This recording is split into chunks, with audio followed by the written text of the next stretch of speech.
Hello నమస్తే అండి, welcome to my channel Dhanyakula Padma Tulasi. ఈరోజు మామిడి తాండ్ర ఎలా చేయాలో చూద్దాం. మామిడికాయలు కడుక్కొని వాటిని రసం తీసేసుకోవాలి. మిక్సీ జార్లో వేసుకొని ఒకసారి మిక్సీ వేసేసుకొని పీసేది ఉంటుంది కదా, దాన్ని ఒక గిన్నెలోకి వేసేసుకొని మనం పైన ఎండలో ఒక ప్లేట్లో వేసేసుకుని అలా పలసగా వేసుకుని అలా ఎండబెట్టుకుంటే 2-3 రోజులు ఎండబెట్టుకుంటే దాన్ని తీసేసుకొని వచ్చినాక ఆరినాక దాన్ని చేతితో తీస్తే అది వచ్చేస్తుంది. మనం దానికి నూనె కానీ ఏమీ రాయలేదు, వచ్చేసింది.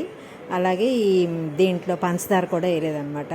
అలా మనం వచ్చినాయి అన్నీ తీసుకుని ఒకదాని మీద ఒకటి పొరలుగా పెట్టుకుని అవి మనం షేప్లో కట్ చేసుకుని చిన్న చిన్న ముక్కలుగా కట్ చేసుకుంటే తాండ్ర మామిడి తాండ్ర తినడానికి రెడీగా ఉంటుంది అనమాట. పొరలుగా చాలా బాగుంటుంది అనమాట.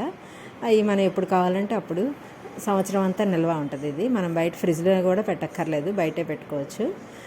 చూసారా ఎంత బాగున్నాయో మామిడి తాండ్ర ముక్కలు, చాలా బాగున్నాయి కదా. మీరు కూడా ట్రై చేయండి. టేస్ట్